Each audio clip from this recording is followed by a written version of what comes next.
Hey everyone, and welcome back. We're diving deep today. You ready? Always ready to dive in. Today's topic is one that I think is on everyone's minds, and that's racial conversations in America. Yeah, it's certainly been front and center for a while now. Definitely.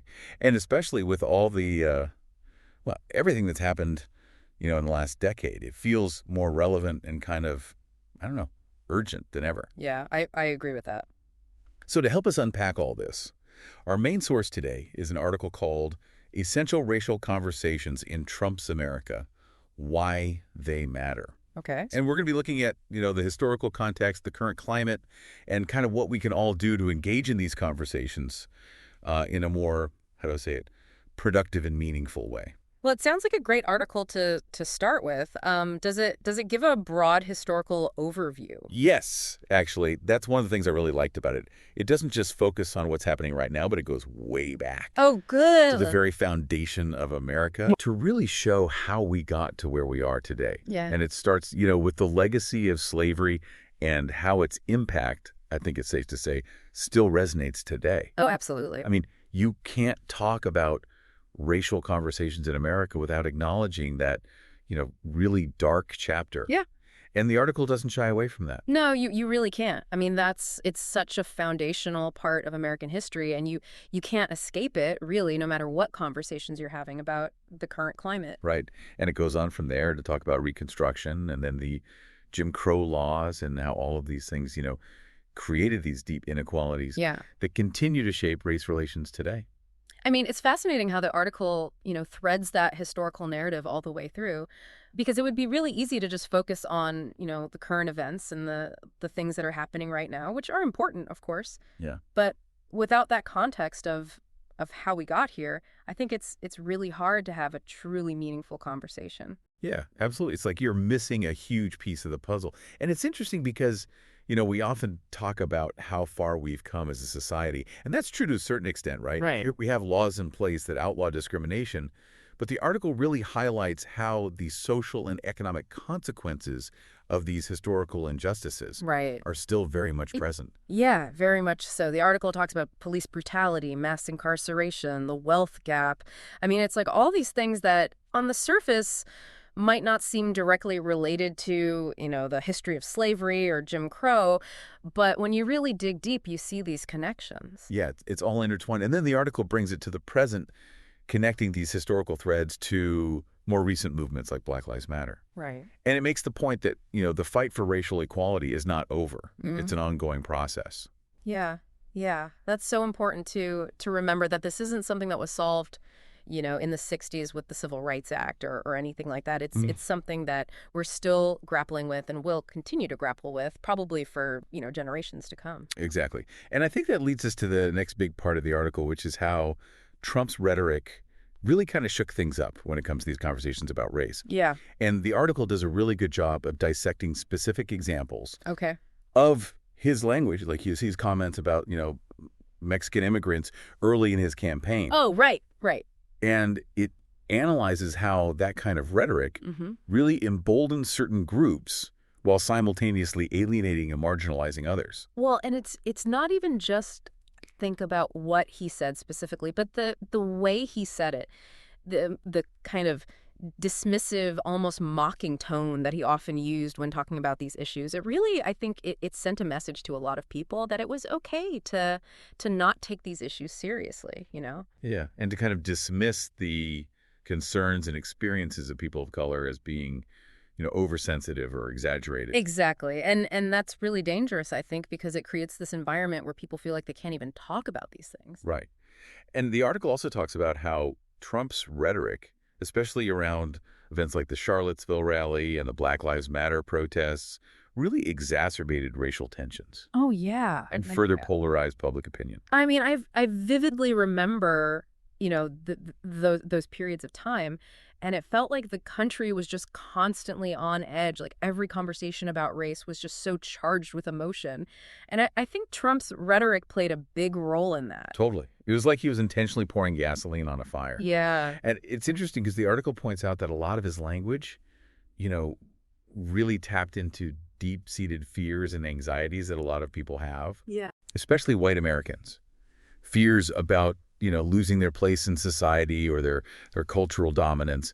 And when you tap into those kinds of fears, it creates a really volatile and dangerous situation. Well, it makes it really difficult to have a nuanced conversation. Right. Because when people are operating from a place of fear, Yeah. it's hard to, to listen to reason or to empathize with people who have different experiences. It's like everything becomes this us versus them mentality. And so Yeah. you have this historical backdrop of systemic racism. Yeah. Then Trump's presidency comes along and throws, like fuel on the fire. Yeah. And then you have social media, Right. which the article describes as this double-edged sword. Yeah, that's a good way to put it. And I'm curious to hear your take on that. Yeah. Because on the one hand, you have movements like Black Lives Matter gaining momentum and organizing protests online, giving people a platform to share their experiences and demand justice, which is incredibly powerful. Social media has been amazing for that. I mean, it's really allowed marginalized communities to bypass traditional gatekeepers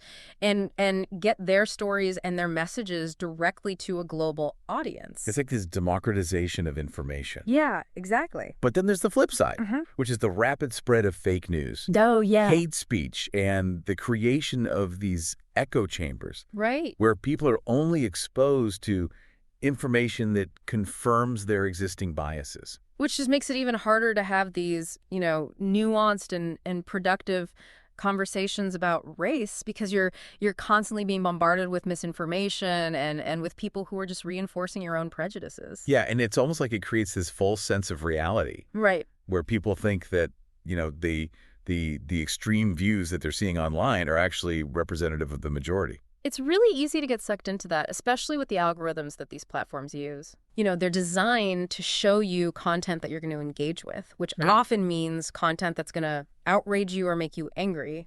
Yeah.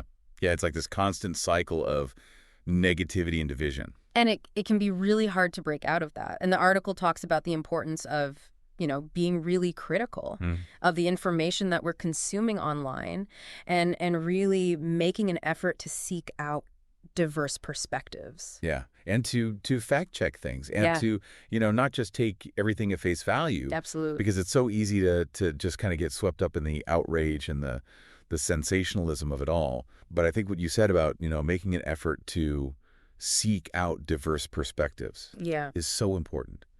Because if you're only getting your information from people who look like you, think like you, believe the same things as you, you're never going to be challenged to grow or to really understand the experiences of people who are different from you. And it's easy, I think, to kind of fall into the trap of thinking that, if I follow a few people of color on social media, that's enough.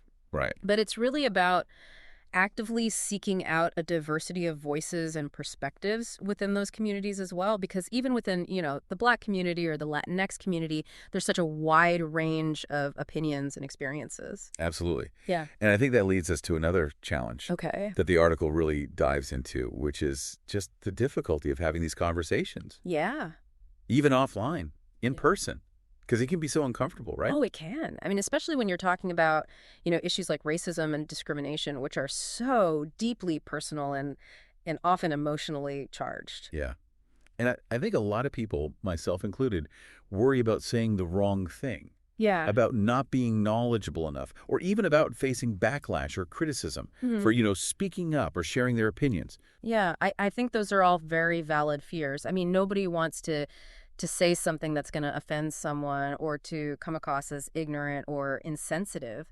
But the article makes a really good point, which is that avoiding these conversations actually doesn't help. Right. In fact, it often makes things worse. It perpetuates the problem. Exactly, because if we're not talking about these issues, then they're not going to get addressed. And the ignorance and the prejudice that underlie them are just going to continue to fester. It's like sweeping dirt under the rug. Yeah. Right. You might not see it, but it's still there. Exactly. And it's just going to keep accumulating until eventually you can't ignore it anymore. And I think what happens is that when we avoid these conversations, we also miss out on opportunities to learn and to grow. Right. Because these are complex issues and nobody has all the answers.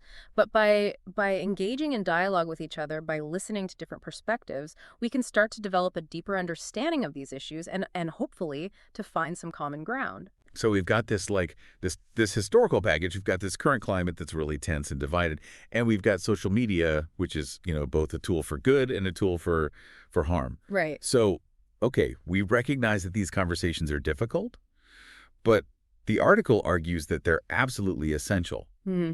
So where do we go from here? Like, how do we actually create those safe spaces Yeah. where people feel comfortable enough to engage in these conversations without feeling like they're going to be attacked or judged? Well, I think the first step is really just acknowledging that these conversations are going to be uncomfortable. Yeah. We're talking about, issues that are deeply rooted in our history and in our culture. So it's not realistic to expect that we're going to be able to talk about them without some awkwardness or some tension. But I think the key is to approach these conversations with a spirit of humility and a willingness to learn. Yeah, and I think it's about setting some ground rules, Yeah. right? Like agreeing to listen to each other without interrupting, using respectful language, Hmm. Avoiding personal attacks. Absolutely. And I think it's also really important to create a sense of shared vulnerability. Right. To acknowledge that none of us have all the answers, that we're all still learning, and that it's okay to make mistakes. Yeah, and to be okay with not having all the answers. Right. And to be okay with being wrong sometimes. Yeah. Because I think, in our culture, there's this real fear of being wrong or being perceived as ignorant. Yeah. And so people are so afraid to even engage in these conversations because they don't want to say the Yeah. wrong thing and then be, shamed or attacked for it. Yeah. And I think that's where the idea of active listening comes in. It's not just about, waiting for your turn to speak. Right. It's about really trying to understand where the other person is coming from, Mhm. to see things from their perspective. And that requires us to put aside our own biases and to really listen with an open mind and an open heart. I love that. And I think that's where empathy comes in. Oh, absolutely. That ability to step into someone else's shoes. Right. And to try to understand their experiences and their feelings. And I think empathy is something that can be cultivated. Right. It's not something that you either have or you don't. Yeah. Something that you can develop through practice and through exposure to different perspectives. And it's interesting because the article also talks about cultural competence. Yeah. Which is, not just about knowing about different cultures, but about recognizing our own biases and actively seeking to understand and value others' experiences and perspectives. And I think that's so important because we all come to these conversations with our own baggage, our own preconceived notions about, race and culture. Right. And it's really important to be aware of those biases and to be willing to challenge them. Yeah. So it's like this ongoing process of learning, unlearning and relearning. Right. And it's not always easy, to confront your own biases, but it's absolutely necessary if we want to have, honest and productive conversations about race. I love that. It's about being willing to be uncomfortable. Yeah. To be wrong, to learn and to grow. And I think that's a really powerful message for all of us to take away from this. So we've covered historical context, the impact of Trump's rhetoric, the complexities of social media, Right. and the importance of active listening, empathy, and cultural competence. Mm. But I think there's one more piece of the puzzle that we need to explore, Okay. and that's the concept of intersectionality, Yes. which I think is crucial for understanding the full picture of how these conversations about race play out in our society. And I have to admit, I'm still wrapping my head around this concept myself. Yeah. So can you break it down for me a little bit? Like, what exactly is intersectionality and why is it so important? Well, the term was coined by Kimberly Crenshaw, and it's really a framework for understanding how different aspects of a person's identity, like their race, their gender, their class, their sexual orientation, their ability, all of these things intersect and interact to shape their experiences. So it's not just about race in isolation. Exactly. Right. Right. It's about recognizing that people experience oppression and privilege in different ways depending on their unique combination of identities. I see. So like, for example, a black woman is going to experience the world differently. Right. And then a white woman, even though they're both women. Exactly. Because, the black woman is experiencing both racism and sexism. Right. And those two forms of oppression intersect to create a unique set of challenges and barriers. That's powerful. So how do we apply this concept of intersectionality to the way we engage in these conversations about race? Well, I think it starts with being more mindful Okay. of the nuances Yeah. of individual experiences. Right. It's about recognizing that someone's perspective. Might be shaped by factors that we haven't even considered. It's like we have to constantly be checking our assumptions and biases. Right. And I think it also encourages us to seek out and to amplify the voices of those who are often overlooked or silenced, right? To make sure that our conversations are truly inclusive Yeah. and representative of the diverse experiences within our communities. So it's not just about having one conversation about race. Right. It's about recognizing that there are many different conversations happening within that larger conversation. Exactly. And that we need to be attentive to all of them. Absolutely. This is all making so much sense, but I also have to admit, I mean, I'm sure a lot of our listeners are feeling this too, it can feel really overwhelming sometimes. Oh, for sure. Like, where do we even begin to unpack all of this? Well, and I think the article acknowledges that. Yeah. That having these conversations can be challenging, especially in a society that often avoids talking about race openly and honestly. Yeah. It's like this unspoken taboo that just makes people uncomfortable. Right. And the article points out how that avoidance can actually be more harmful in the long run because it allows ignorance and prejudice to just fester. Like if we don't talk about it, it's going to go away. Right. Which is not true. Right. Exactly. So how do we move past that? The fear, the discomfort, what are some practical steps that we can take to engage in these conversations more effectively? Well, I think the article emphasizes the importance of creating safe spaces for dialogue, spaces where people feel comfortable sharing their thoughts and feelings without fear of judgment. But what does that look like? I mean, I think a lot of people are probably like, okay, that sounds great in theory, but how do I actually do that? Yeah, and it's a good question. It is tough. It's about creating an environment where people feel heard and respected. Yeah. Even if they don't agree with each other. And I think that starts with, setting some ground rules, like we talked about before, about, listening without interrupting, using respectful language. Avoiding personal attacks. Right. And being willing to acknowledge our own limitations and biases, to admit when we don't know something. Right. And to be open to learning from others. So it's like approaching these conversations with a sense of humility. Exactly. And a genuine desire to understand rather than trying to prove a point or win an argument. And to be okay with being uncomfortable. Yeah. Right, because these conversations are going to be uncomfortable, but that discomfort is a sign that we're actually engaging with something that's important. That's a really good point.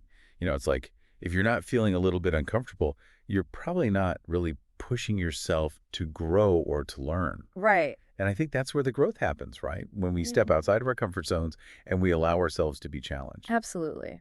And I think it's also really important to be mindful of power dynamics. Yeah. Who is speaking? Who is being heard? Yeah. Are we creating space for diverse perspectives? Those are great questions. And it's like we have to be constantly checking ourselves right.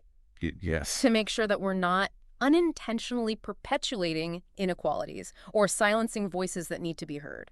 And I think that goes back to, the importance of active listening, which we touched on earlier. It's not just about, hearing the words that people are saying. Right. It's about paying attention to their body language, Yeah. to their tone of voice, to really try to understand the emotions behind their words. To be fully present in that moment. Yeah. Not just kind of half listening while you're waiting for your turn to speak. Right. And I think when we listen actively, we demonstrate respect and empathy.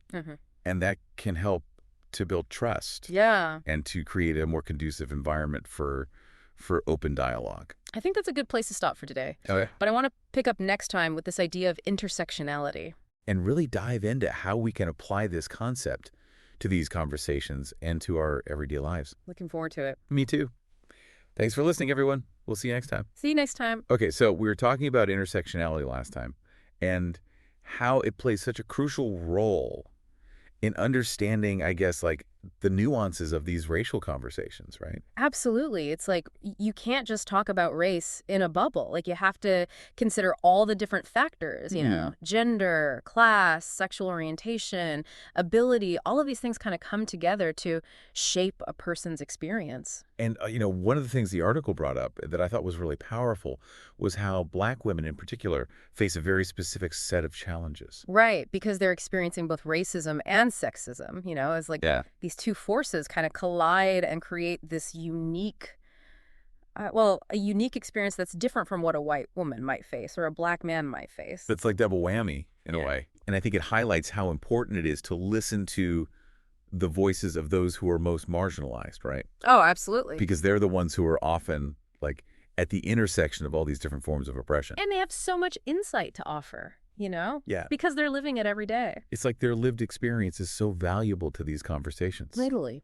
So how do we, I guess, bring this idea of intersectionality into the way we engage in these conversations? Like, what does that actually look like? Well, I think a big part of it is just being more aware, like really paying attention to the nuances of people's experiences and not making assumptions about how someone might feel or what they might be going through based on like one aspect of their identity. It's like check your assumptions at the door kind of thing, right? Yeah. And be willing to like sit with the discomfort of not knowing because, none of us have all the answers and it's okay to admit that. Totally. And I think sometimes, these conversations can feel so big and so complex that it's like, where do we even begin? I get that. It can feel really overwhelming. It's like, I want to do something. I want to make a difference, but I don't even know where to start. And I think it's important to remember that it's not about having all the answers or being perfect. Right. It's about taking action, even if it's small, even if it's imperfect, because any step in the right direction is better than no step at all. So, like, what are some of those small steps that people can take? Well, the article talks about the importance of creating safe spaces for dialogue, Right. places where people feel comfortable sharing their thoughts and feelings without fear of judgment. Yeah. Yeah, we touched on that last time. Yeah. But I'm still, struggling with how do you actually do that? Like, what does that look like in practice? It's about setting some ground rules, like agreeing to listen to each other without interrupting, to speak respectfully, to avoid personal attacks. Okay, those are good starting points for sure. And it's also about creating a sense of shared vulnerability. Okay, what do you mean by that? Like being willing to admit when we don't know something. Yeah. To be open to learning from others, to acknowledge our own biases. I think sometimes we come into the conversations thinking we have to have all the answers, and that can be really intimidating for people. Totally. Like, nobody wants to look stupid or say the wrong thing. Right. But the truth is, none of us have it all figured out. We're all learning and growing, and I think that's okay. Yeah, it's about approaching it with humility. Exactly. And like a genuine desire to learn. And to listen. That's such a big part of it. Active listening, right? Yeah, like really tuning into what the other person is saying, not just waiting for your turn to speak. Being present in that moment. Exactly. And I think that requires us to put down our phones. Yeah. To turn off the TV, to really focus on the person in front of us and to make an effort to understand their perspective. And I think that's where empathy comes in again. Yes.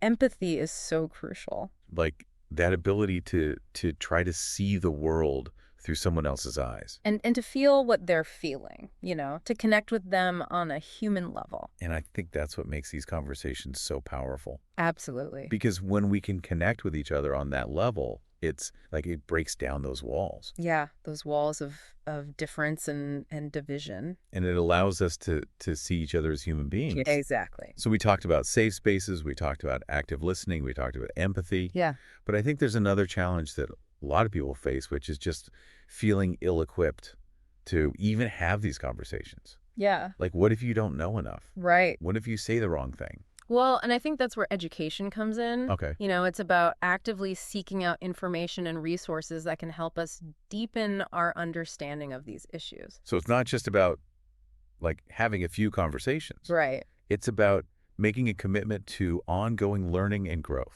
Exactly. And there are so many resources available these days. There are books, there are articles, there are podcasts, there are documentaries, there are online courses. It's like there's no excuse for not educating ourselves. And I think, too, it's about being willing to challenge our own biases, you know, to really examine those beliefs that we've been holding on to. Yeah. And to be open to changing our minds.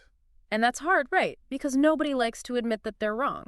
It's a blow to the ego. Yeah, but I think it's also really liberating. Okay, how so? Because when we let go of those old beliefs that are no longer serving us, we create space for something new. That's a really interesting way to look at it. And I think, when it comes to these conversations about race, we have to be willing to do that work. To be open to change. Yeah. To be open to growth. To be uncomfortable. To be wrong. Exactly. So what about allyship? Ah, yes. That's such an important part of this. It is, but I think for a lot of people, it's like they hear that word and they're like, I don't even know what that means. Yeah. Or I don't know if I'm doing it right. And I think it's important to remember that allyship is a verb. Oh, I like It's not a noun. It's not a title that you get to claim. It's an action. Exactly. It's about showing up for people who are marginalized. Okay, so what does that look like? Give me some examples. It could be speaking out against injustice when you see it. Okay. It could be donating to organizations that are fighting for racial justice. It could be using your platform to amplify marginalized voices. It could be educating yourself about the issues. It could be having those difficult conversations with your family and friends. So it's really about taking action in whatever way you can. Exactly. And it's about being consistent. Yeah. It's not about doing one thing and then checking it off your list. It's a lifestyle almost. Yeah, I think that's a good way to put it. It's about integrating anti-racism into every aspect of your life. And I think it's also about being willing to be led by those who are most impacted by injustice. Oh, absolutely. It's not about white people coming in and saying, here's how you fix it. Right. It's about listening to people of color, Yeah. following their lead, and supporting their efforts. So it's about amplifying their voices, Yeah, not speaking for them. exactly. This is all so helpful. I feel like we're really starting to get somewhere. But, as we wrap up this part of our deep dive, I'm wondering, what are some of the key takeaways that you hope our listeners are taking from this conversation? Well, I think the biggest takeaway is that these conversations are essential. Absolutely. They're not always easy. They can be uncomfortable. They can be messy. Yeah. But they are absolutely necessary if we want to create a more just and equitable world. And I think it's about recognizing that we all have a role to play, Absolutely. whether it's through education, through allyship, through, just being more mindful in our everyday lives. And I think it's also about recognizing that this is a journey. It's not a destination. We're all going to make mistakes. We're all going to stumble along the way. But as long as we're committed to doing the work, to learning and growing, I think we're on the right track. And to keep having those conversations, Yes. even when they're hard. Absolutely. Well, on that note, I think we should probably wrap up this part of the deep dive. But we will be back next time to continue the conversation. Sounds good. Thanks for listening, everyone. See you next time. Okay, so we've covered a lot of ground, haven't we? I mean, it's from the history of slavery and Jim Crow to the impact of Trump's rhetoric to the complexities of intersectionality. I mean, it's a lot to process. And I think a lot of our listeners are probably feeling inspired, maybe a little overwhelmed, and definitely wanting to do something, right? Yeah, and it's easy to get caught up in the enormity of it all. It's where do I even begin to make a difference? Right. It's okay, I get it. These conversations are important, but what can I actually do? Yeah. So for those folks who are feeling that, that urge to act, but maybe don't know where to start, what would you say to them? The article reminds us that change starts with the individual. It's you don't have to dismantle the entire system overnight. Yeah, you're not going to single-handedly solve racism. Exactly. And I think sometimes we focus so much on the big picture that we forget about the power of those small, consistent actions. Yeah, it's like those ripples, right? Yeah. Each one might be small, but together they create a wave. A wave of change, exactly. And those actions, like I said, can be small. They can be things like educating yourself, reading books, listening to podcasts like this one. Shameless plug. But it can also be about having those difficult conversations with your family and friends. Yeah, those are the ones that can be really tough. Oh, they are. But they're also the ones that can be the most impactful. Sometimes just planting a seed, getting people to think about things differently, that's a huge step. And I think that's where allyship comes in, right? Absolutely, because allyship is about action. It's about showing up for those who are marginalized, using your privilege to amplify their voices, to fight for justice. And it looks different for everyone. Yeah, we talked about that last time, how there's no one-size-fits-all approach. Exactly. It's not about checking boxes or trying to earn some kind of ally badge. It's about really looking inward and figuring out what you can do based on your skills, your resources, your passions. So it's like, don't get hung up on the label. Just do the work. Exactly. And be humble about it. We're all going to make mistakes. We're all learning and unlearning. But as long as we're approaching it with an open heart and a willingness to grow, we're on the right path. And I think that's a really important message for our listeners to hear, right? It's okay to mess up. It's okay to not have all the answers. Just keep learning, keep growing, and keep showing up. Exactly. And one final point I wanted to make, something that really stood out to me from the article, is the importance of hope. Hope, I mean, I get it, but it's like with all the heaviness we've been talking about, it can be hard to hold on to that sometimes. I know, but it's crucial. Because if we lose hope, if we let cynicism and despair take over, then we're giving up before we've even begun. It's like that fuel, Oh, right? yeah. That keeps us going. Exactly. And I think one of the best ways to cultivate that hope is to connect with others who share your values. Unity, right? Yes. Find your people, the ones who are fighting for the same things you are.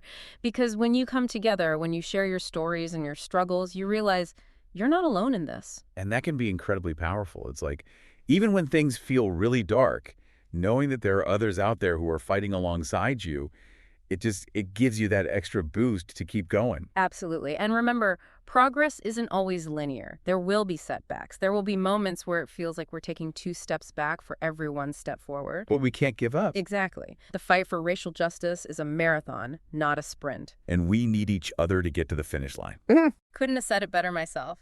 So I guess that brings us to the end of our deep dive. Wow, time flies when you're talking about, well, the fate of humanity, I guess. Yeah. But seriously, thank you so much for joining us on this journey. It's been real. It has. And to our listeners, thank you for tuning in and for engaging with these important conversations. We hope you've learned something. We hope you've been challenged. And most importantly, we hope you've been inspired to take action. Keep learning, keep listening, and keep fighting for a better world. Until next time. See you then. That's a wrap.